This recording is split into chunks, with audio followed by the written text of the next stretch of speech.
Hello, good afternoon, and sorry for the delay. I had some challenges with, I think, Microsoft Teams and YouTube conflicting with the camera.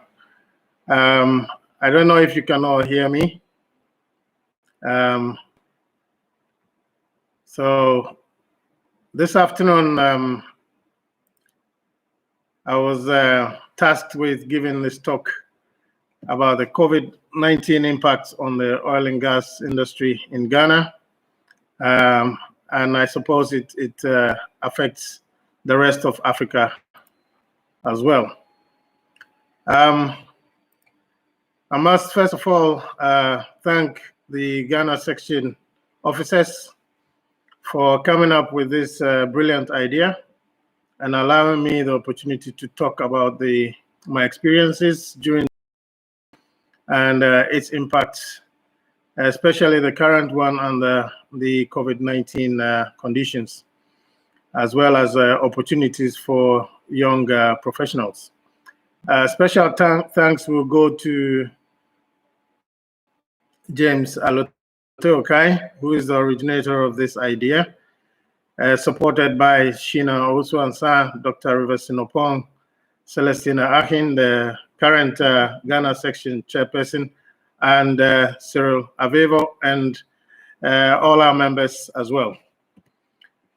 I'll first of all start talking about myself. I hope it doesn't bore you people, but then just a bit about myself. I grew up in Ghana. I was born here in the central region. I grew up in Burma camp. My father was in the army with the Signals Regiment. I attended Burma camp primary school, in those days called Complex, before continuing my education in Lagos, Nigeria. So a lot of the Nigerian audience will be happy to know that I grew up in Victoria Island, in Mary's private school, and partially to Corona in Victoria Island, and then went on, started my secondary education in St. Gregory's College in Obalende before coming to Ghana to continue at St. Augustine's in Cape Coast, where I did my O-level, GCE O-level, and then went on to the Accra Polytechnic, which is now the Accra Technical University. After the Polytechnic, I did my national service, and then worked a little bit at a brick and tile company before going on for 1 year to the Ken UST, which is the Kwame Nkrumah University of Science and Technology, for a year, and then continued with my education in the Soviet Union. At that time, studying mechanical engineering at the Oil and Gas University named after Gubkin in Moscow. My specialization was in offshore oil and gas drilling equipment design with elements of drilling technology. I ended up with a Master of Science in Mechanical Engineering, and then started applying for jobs. And like most of you would know, once you finish the university and you start applying for jobs, you write a lot of applications. Now, this was a time, 1994, 1995, a period when the oil and gas industry was about recovering from the downturn of the early 90s.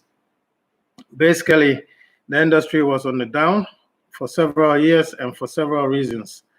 The main one being part of the Cold War between the West and the East. The Soviet Union at that time relied heavily on their oil and gas exports for keeping the economy running, and the West, wanting to break down the socialist system, had pushed the prices so low and flooded the market to the breakpoint for the union. The people in the union also wanted their freedom to move around, to travel like everybody else around the world. I will not go into much of that. There's a lot of history there. You may want to research it yourselves and understand those factors. The low oil prices had resulted in significant layoffs within the industry, and the job market was very tight. Oil prices had fallen as low as $13 per barrel. and sometimes even lower. Anyway, after completing my education in Moscow, I wrote a lot of applications, over 200 applications for jobs, all of them being rejected because there were no jobs, and the available jobs wanted people with experience. That was when I decided to continue my education in the UK and proceeded to do a Master of Science in Offshore Engineering Petroleum option at the Robert Gordon University. That course has now been transformed into the Well Engineering course at the Robert Gordon University. Now, during the time of the course, the oil prices, which is around 1995, the oil prices were slowly beginning to recover.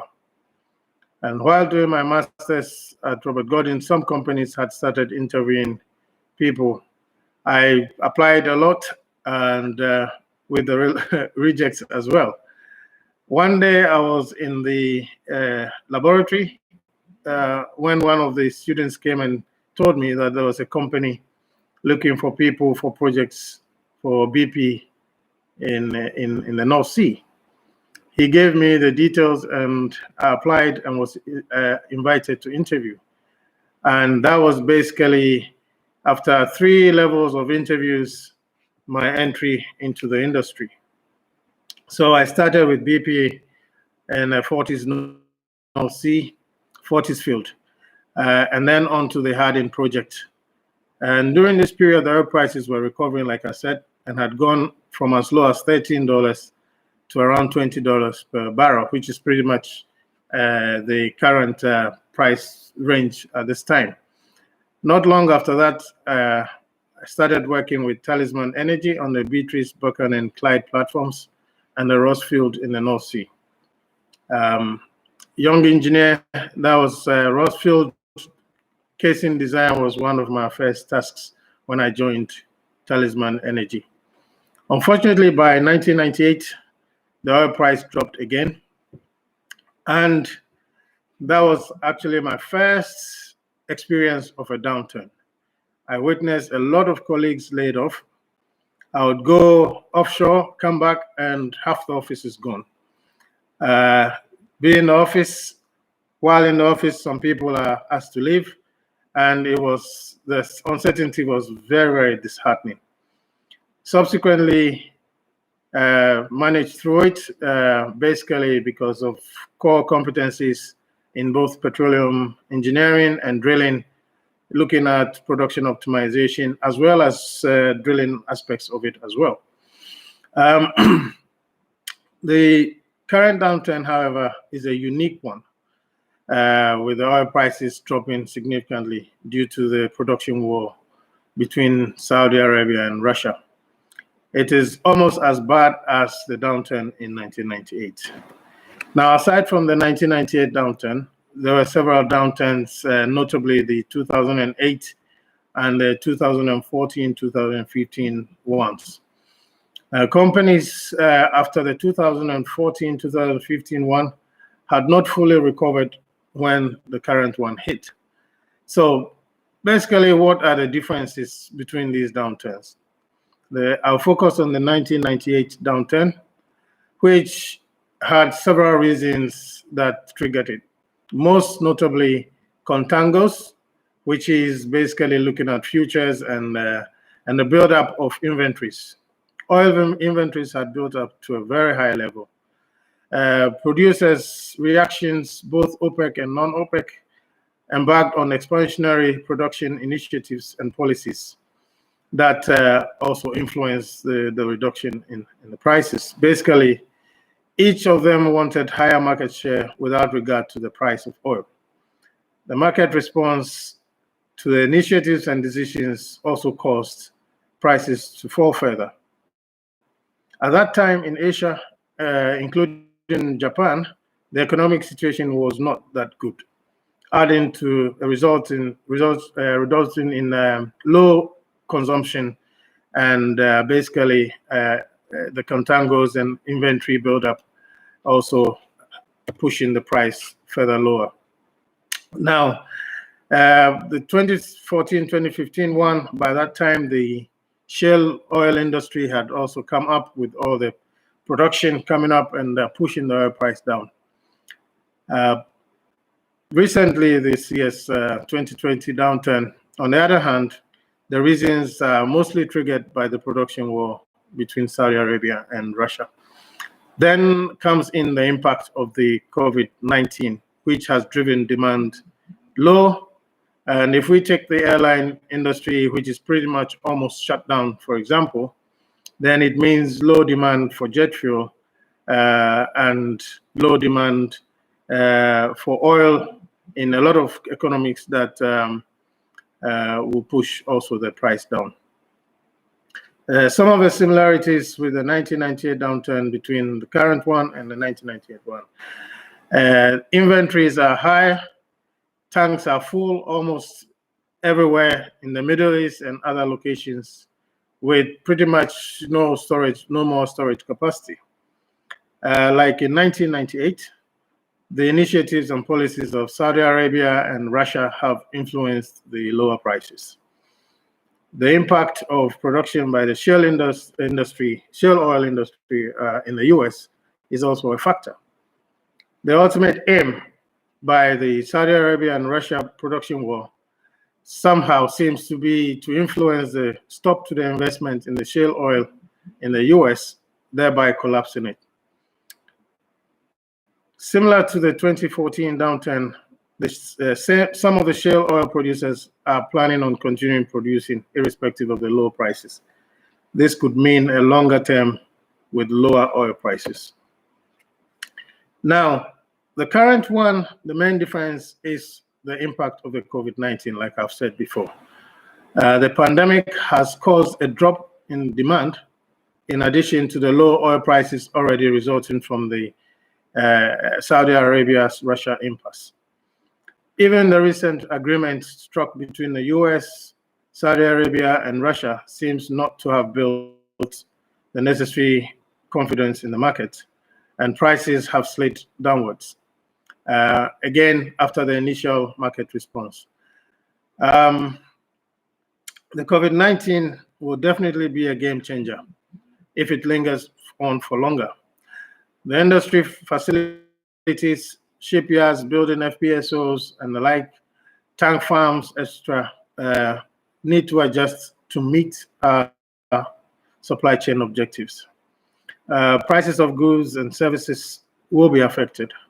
For example, prices of chemicals involved in oil and gas production are expected to fall, mainly due to the decrease in demand and low feed costs.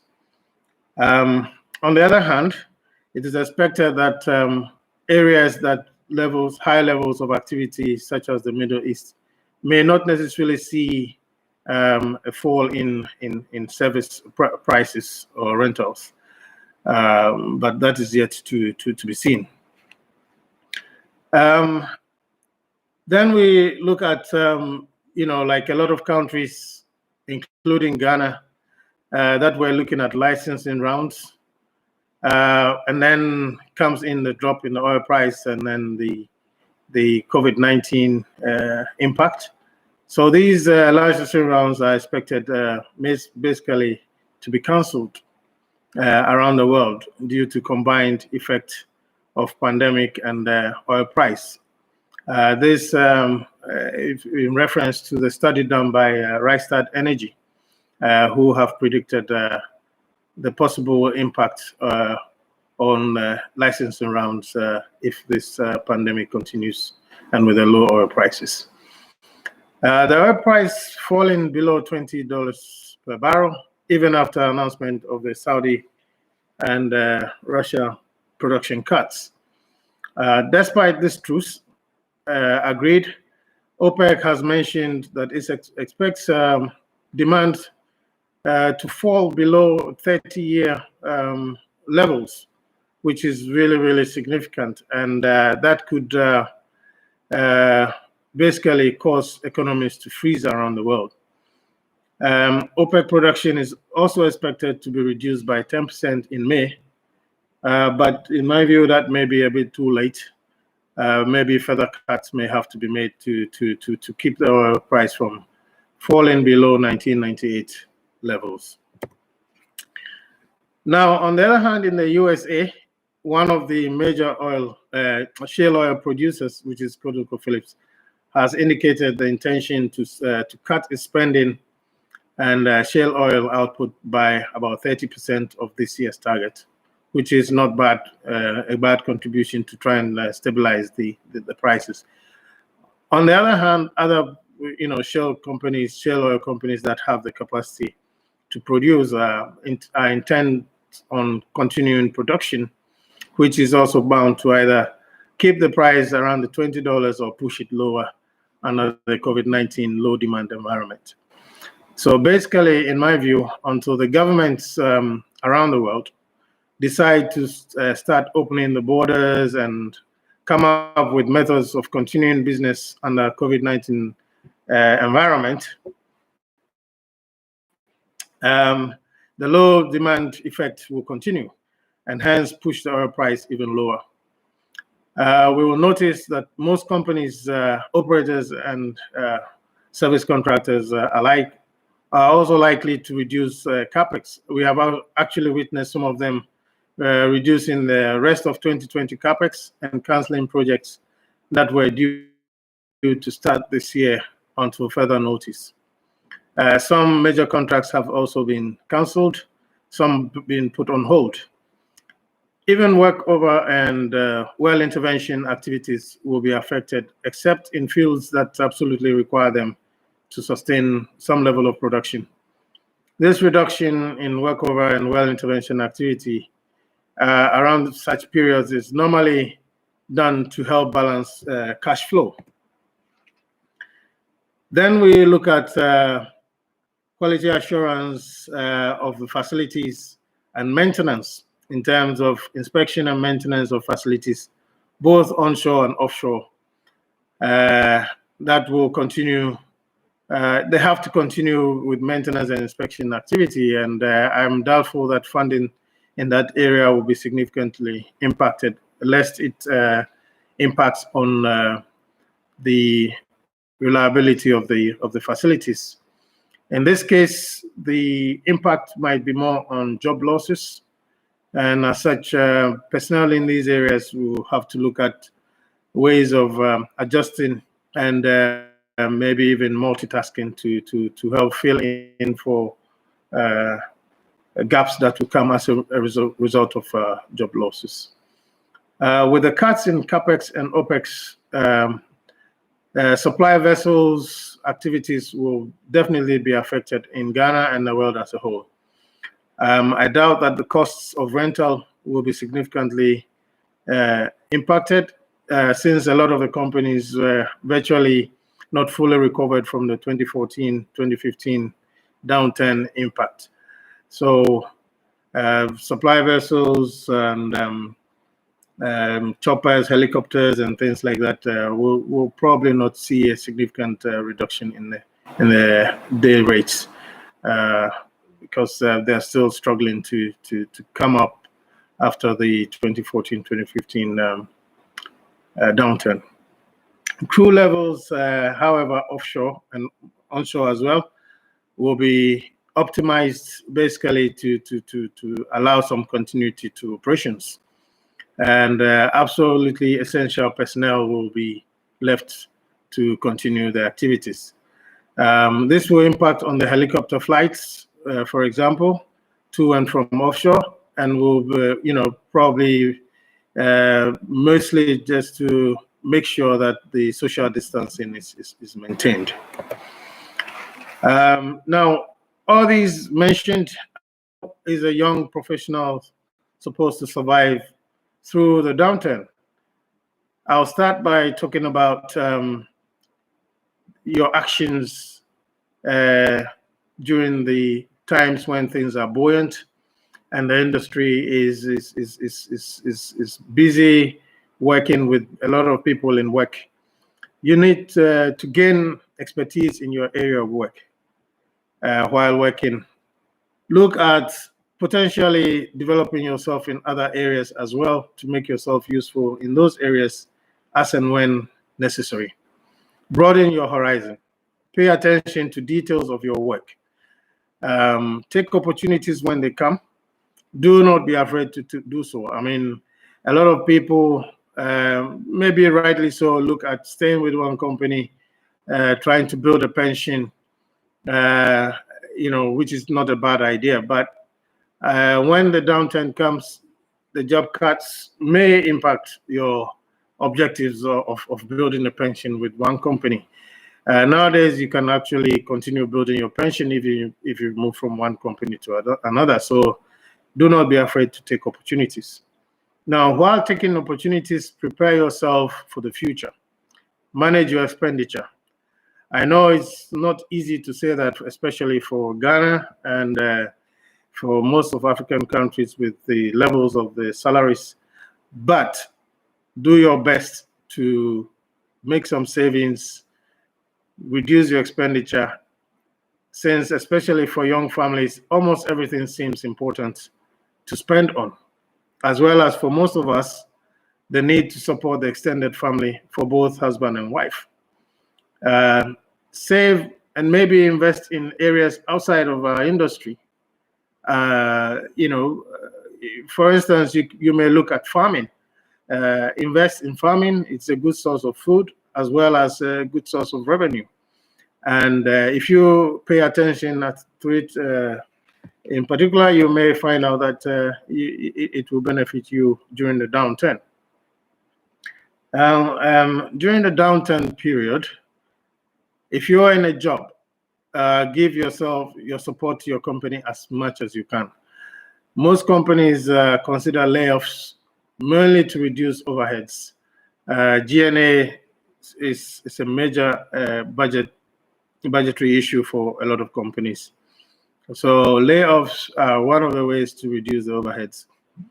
And, maybe consider together with your colleagues, talking to the company, instead of laying so many people off as a group, take some amount of pay cuts to try and limit the number of layoffs.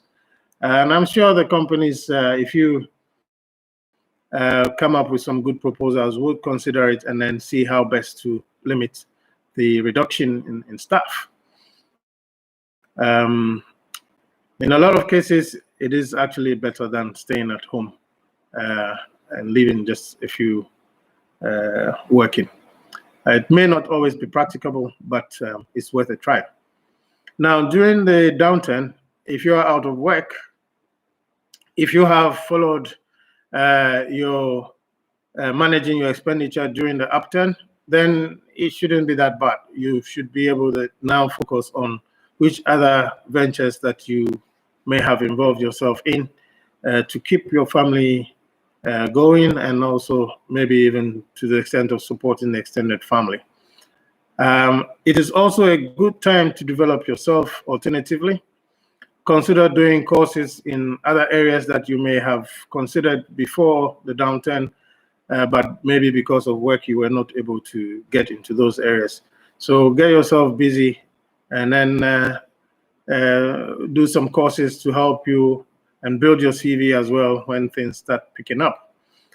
If possible, volunteer your skills to training and learning institutions. And this will help fill your time, actually, and will help fill up any gaps in your CV, so that when the things start picking up, your CV does not have a big gap. That said, I'll almost coming to the conclusion of this. I hope I've covered a lot of things that will maybe trigger some questions after this. So there can still be opportunities within the COVID-19 environment. If the downturn continues, then the industry will have to adapt and work alongside to meet each company's objectives. We may find out that under the lingered COVID-19 environment, local content will become even more important. Who knows? I mean, where you are not able to bring in experts, maybe some form of Arrangements can be made with special charters and so on. Where it's not feasible, local content becomes important, where local expertise can be brought in to challenge them to do things, and maybe with support online from expertise from outside. Companies will actually be looking at doing that, and that may ultimately have an impact on their expenditure. Except for, of course, a lot of the hands-on jobs where it is absolutely necessary to crew change. Embark on studies, like I've mentioned before. And also, you have to remember that every one of us has to take responsibility. If you work onshore and have to work from home, then you basically need to psych yourself into changing regimes of being in the house coupled with working at home. Allow yourself working time and strictly stick to it. Find a working space where you will not be disturbed and stick to your working times. We all have, especially in Africa as a whole, been mostly used to going away from home to work at a different location and then coming back home at work. Now we have to adjust to work from home to assure business continuity. It may be difficult for some people, especially if you live in a place where you don't have the luxury of isolating yourself. Then it becomes quite a tough one. If, on the other hand, you work offshore, now is the time to show your commitment as well and your sense of responsibility. Take some time off when you come off from offshore. Isolate yourself for about 2 weeks before you are due to go offshore. Liaise with your company to ensure that they are aware of your self-isolation, and that should support the companies basically to meet the requirements of getting people offshore who have been isolated and are tested negative to allow them to go offshore. We have seen recently some of some drilling contractors basically telling their crew that they go to work or they be laid off. Well, some of the companies need to adjust their working strategies and then work with personnel basically to self-isolate, get tested, and somehow find some form of certification to indicate the self-isolation and the results of the testing to enable crew changes to take place. Finally, please follow the instructions given by the state, whether you're in Ghana, in Nigeria, or any part of Africa or any part of the world. Just stay at home, take care of yourself, stay safe, and keep well. Thank you very much. And please send your questions through so that we can answer them. I'll do my best to answer as much as I can. Thank you very much.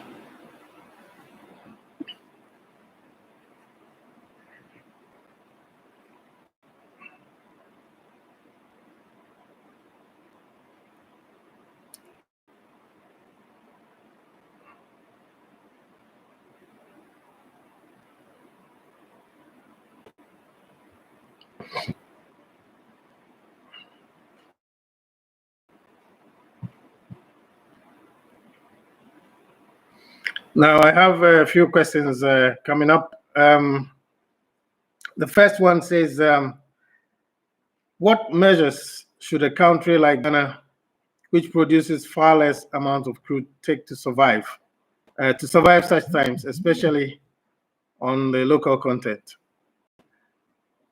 Well, I think the measures that have been taken so far have been very good with the contact tracing and so on, and trying to get people who have been infected and find out where they've been and then try to test as much as possible.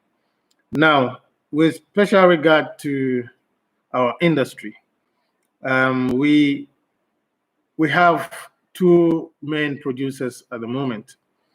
And between the two companies and looking at the personnel availability, I'm sure that we can bring some expertise from within to support the activities and to ensure that production is continuing, uplifts are being made, and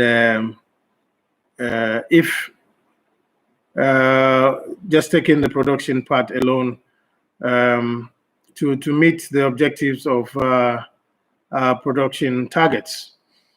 I don't see any significant impact on it except the price of the crude, which will definitely impact on the revenue returns to the country. So in these times, expenditure, like I mentioned, even for us as individuals, becomes very critical in terms of managing our expenditure. At the same time, with the lockdowns, it is not going to be easy for government to say we're not spending on people, because especially the poor in the society who have very difficult time even making ends to meet before the COVID-19 came in. So it's a difficult one to answer, because there are so many factors that will influence the decisions that have to be made. I don't know if I've answered the question properly, but it's unless you have a third eye that can see beyond the next few months, it becomes a difficult one to deal with. So basically the expenditure, managing our expenditure, looking at priority areas for investment or for putting the money to, and ensuring that the society as a whole is managing to go through the pandemic without any significant impact on people's livelihood, if possible. If I have not answered it to your satisfaction, maybe come up with another question that, or put it in another way that will make it easier for me to maybe give you a more productive answer. The second question says, I'm a petroleum engineering student about to graduate. Did I make a right choice of study? And how should I position myself to end the industry, especially in these times? Right. Once you are a petroleum engineering student, you're already studying, you're about to graduate. Focus on your studies and make sure you have a good grade to come out with. Like I mentioned, from my own experience, I did my master's in Moscow, and also went on to do another master's in Aberdeen during the downturn. So, which is pretty much similar to your situation. Focus on studying. Make sure you put yourself to use even after graduation if you are not getting into any job. Like I mentioned before, look at alternatives, get yourself busy, make sure your CV is not empty. And when things start picking up, put yourself up for jobs. You might end up lucky and then get yourself into a job. So I will not say that you've made a wrong decision. No, the initial decision is correct. It is a very interesting industry, I have not regretted getting into it, and I love my work, and I'm sure with time, once you are able to graduate and get yourself into the industry, you also end up enjoying it, and hopefully within a short period of time, we should start seeing things pick up, and that should help you get a job that you'll be able to enjoy. The next one, question number 3, says, what should the service companies do to survive? That's a very generic question. There are a lot of service companies in different areas of our industry. A lot of times, in these times, already the operators push for cost cutting and reduction in rentals, reduction in services, which then results in the service sector cutting jobs to try and then meet their KPIs if it's feasible. So it's a difficult one for me to answer because each service company will have its own priorities, and depending on the service area, the factors will be different. But ultimately, they always find a way of making sure that the business continuing with and trying to meet the quality objectives, as well as provide a service and to enable the operators meet their objectives as well.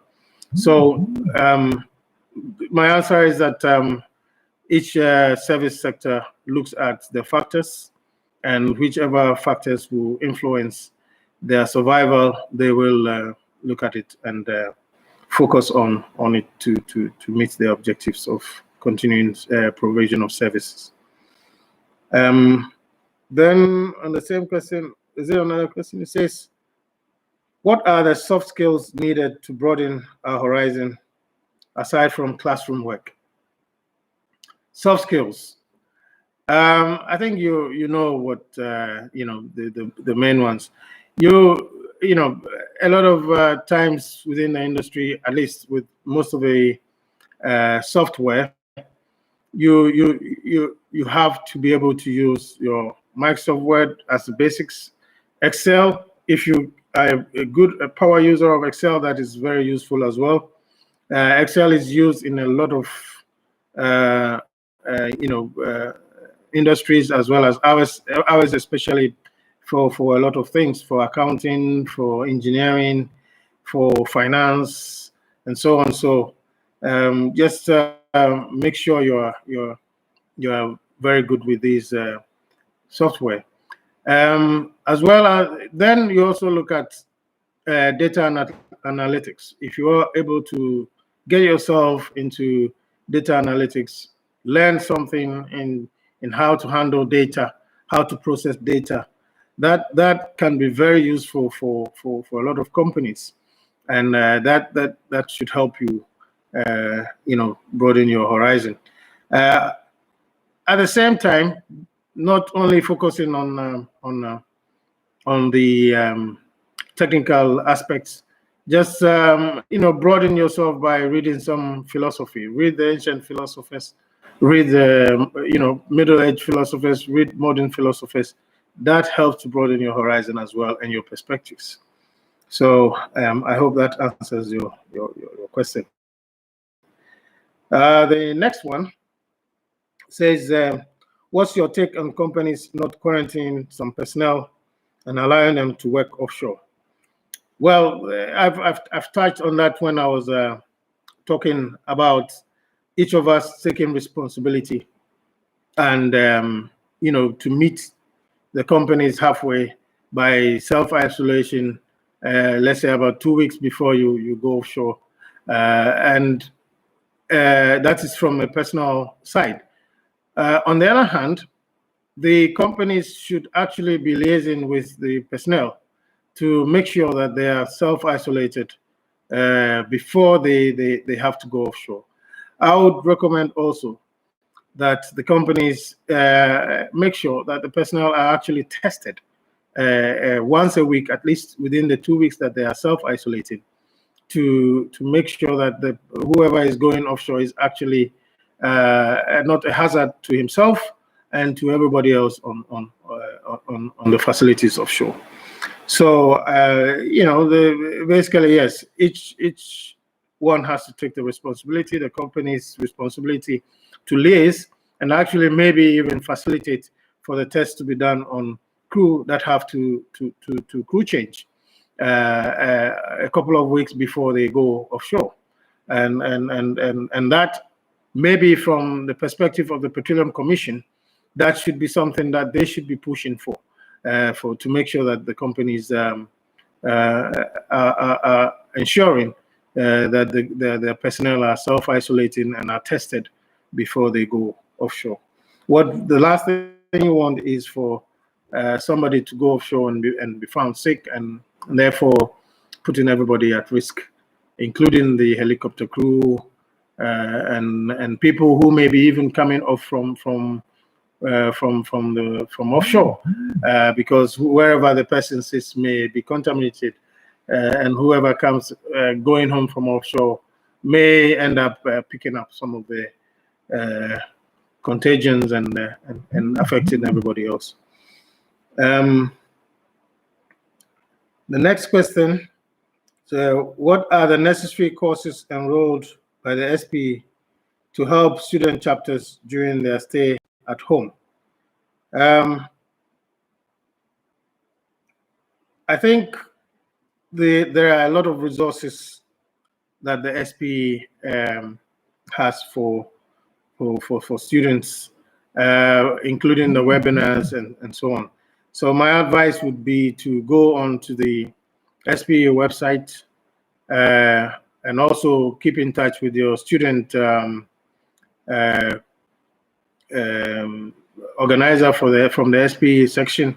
That's Sheldon and maybe Fifi02, and they will help to guide you where to find resources to help you study at home. There are a lot of material. You can also look at there's a website called Scribe. There are other websites where you find a lot of material for students and for professionals.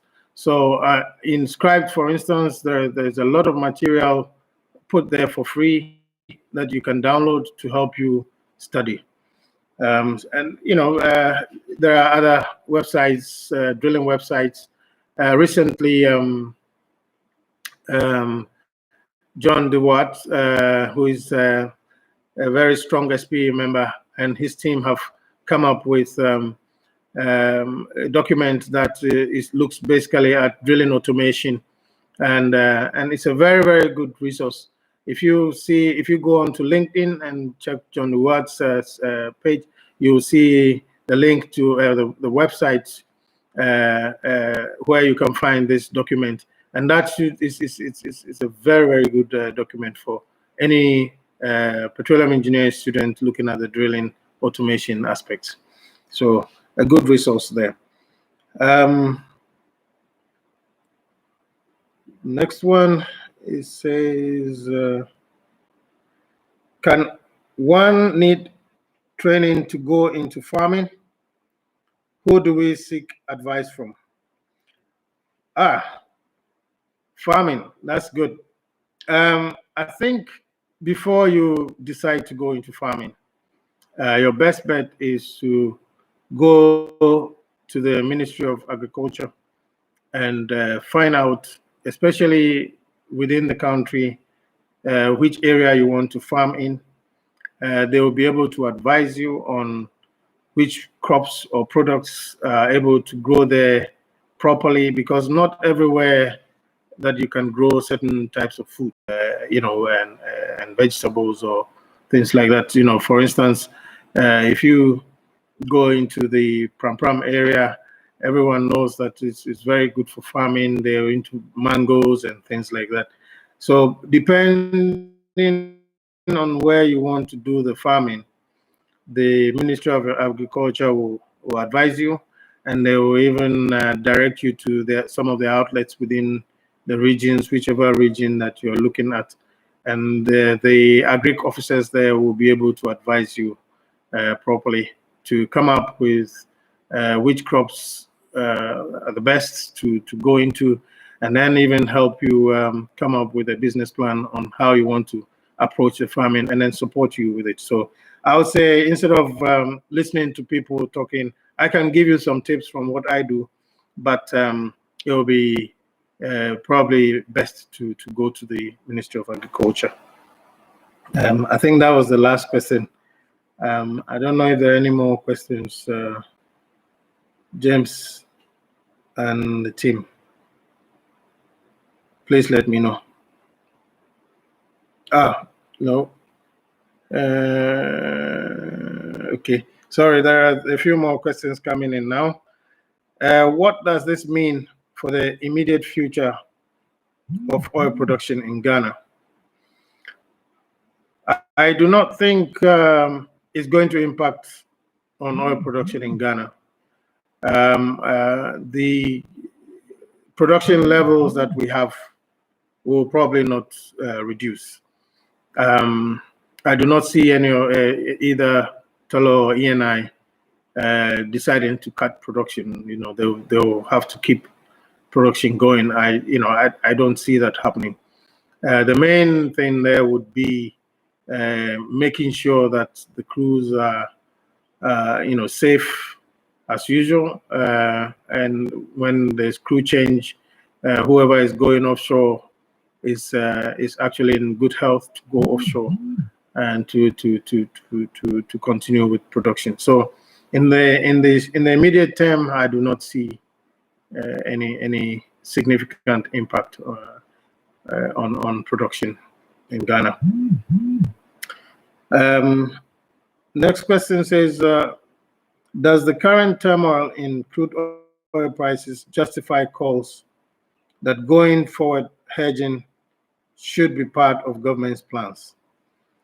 Well, I talked about contangos and the effect it had on the 1998 oil price.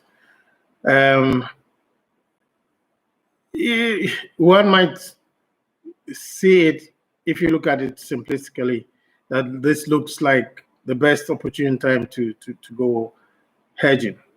On the other hand, what would be the impact if the price falls a lot lower? And then if you have hedged, then you find yourself in a for instance, if the oil price falls to around the $10 1998 levels for another year, and you've hedged within the next few months, then you are going to be paying $20 for, So I would say that before we go into, making generic statements of it is a good idea to hedge, we need to look at all the factors that maybe the Minister of Finance will be looking at, which I do not, I don't have access to, and I may not be the competent person to be looking at that. There are other people who have the competencies in these areas and will be able to look at the factors and then advise wisely if it's a good thing to go into hedging. So that's my answer to that. The next question says, how long approximately do you think the industry needs for an upturn after this year's downturn? Oh, how long is a piece of string? Well, I think with the steps taken by the OPEC bloc, and if the US is able to come up with some production cuts as well, then from the point of view of the impact of the production wars on the price should have been somehow solved. The issue now is, how long is COVID-19 going to be around, and what our government is going to do with this lingering around. And like I said in my, when I was talking earlier on, if governments keep the borders closed, if governments do not allow opening up of the borders for business to start to continue as maybe not up to the levels as it was before the COVID-19 hit, then we are most likely going to see same levels of oil pricing, and therefore, as a result of demand. If, however, we find ways of working under the COVID-19 condition, which may either be through a breakthrough with the virus, with the vaccine, or other means of protecting ourselves from the spread of this disease. Like I've mentioned before, the self-quarantining, coming up with procedures to ensure that we have a way of ensuring business continuity, then it might end up being a long haul for low oil prices. So it's a difficult one to predict. I don't know which mathematical model will be able to predict that, but if somebody is able to come up with that, then the person will be a very rich person if it works.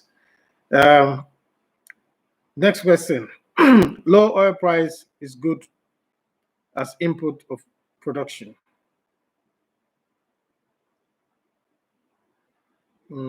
How can Ghana not make cocoa for export mistake with its oil? I don't understand the question. Low oil price is good as input for production. I think you'll have to rephrase this question because I'm not very clear with the question.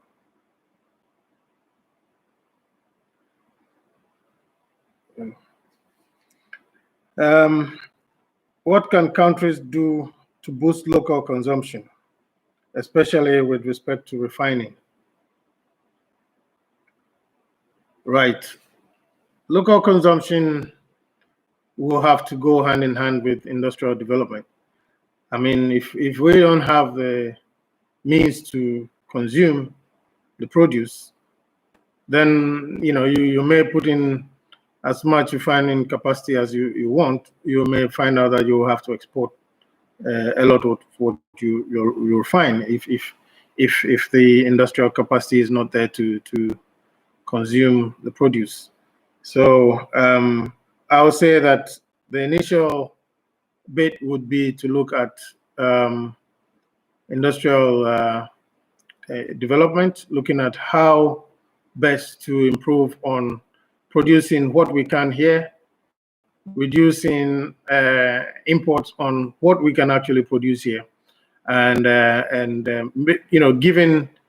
possibly giving tax breaks for producers to be able to mass produce what we can consume here. And once industry is able to produce enough to be able to consume the products of refineries, then of course you can invest in more refining capacity. Right now, I think in Ghana, we still need some additional refining capacity, which I think is being worked on. However, that said, industrial development is a long way from where we need to be. And we have a lot of things that we have the raw materials for that can be produced here. And I think any government would want to look at how best to improve on the industry, putting in the right industries to produce what can be consumed in country. So, yeah. Next question. Please, I want to know What can our government do if the virus lingers for a long time, since our economy is largely based on the oil and gas industry to fund its major programs like free SHS?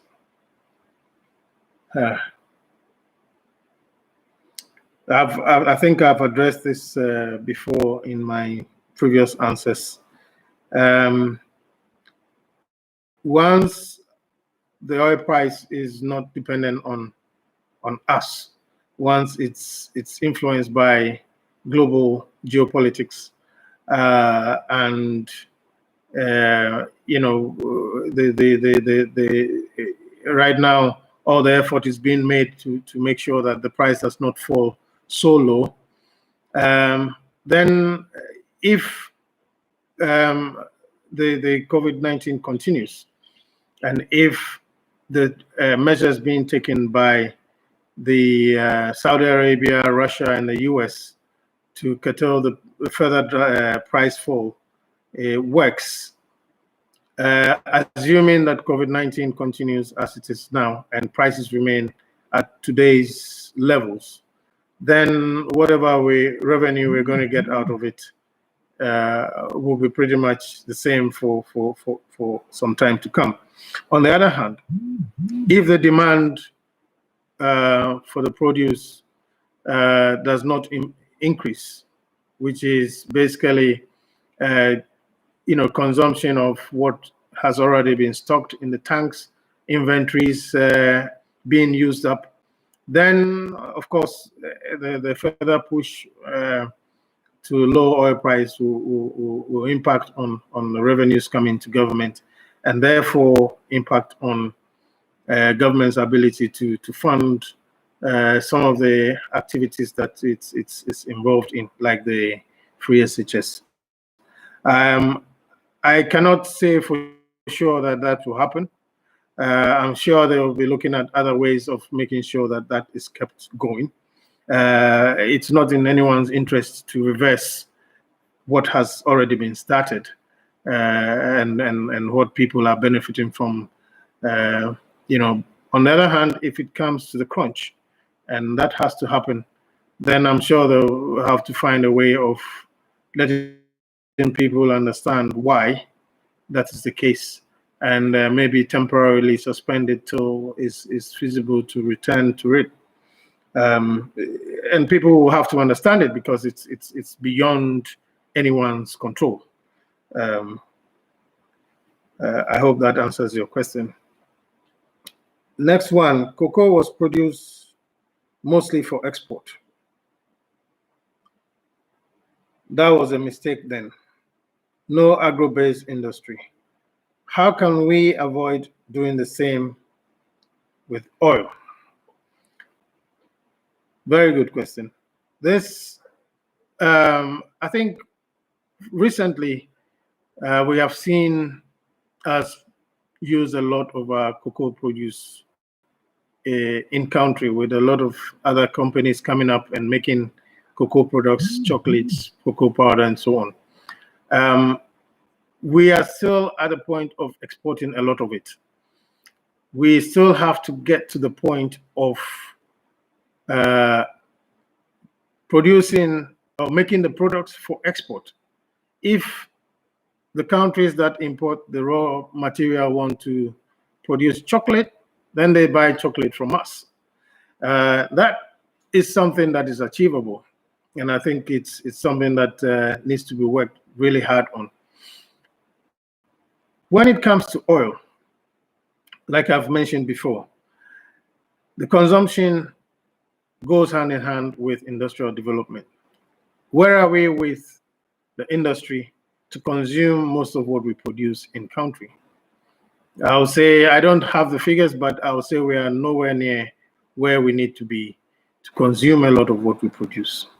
So that said, I would look at it from the point of view of targeted industries that will enable the consumption of our produce.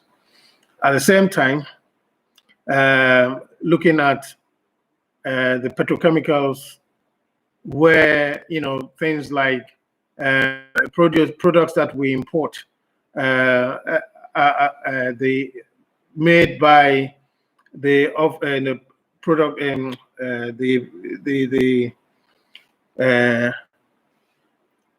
the off takes from the oil production, processing of the oil, paraffins and so on, and coming up with industries that will be able to utilize these products to make computer parts, to make bicycle parts, to make even your trainers and so on. That way, we will have the industry to be able to consume what we produce. But until that point, we have no alternative but to export a lot of what is produced. I don't know if there are any other points that can come in, but I think purely from an industrial development perspective and coming up with the industry to be able to use what is produced here. Next question. We have seen ACA suspend its operations due to low oil prices. From where you sit, do you think companies like Springfield will follow suit? And if they don't, what help can government give them? Well, in any of the downturns, like we have seen a lot of the majors already cut their capex for 2020, and it may even impact capex for 2021, depends on how the remaining of the year goes. With downturns, capital expenditure is cut. Even some amount of OPEX is cut. So it is, for me, it wasn't surprising to see ACA come up and suspend the development of the Pecan field. Actually, I was expecting it a bit earlier than they did, but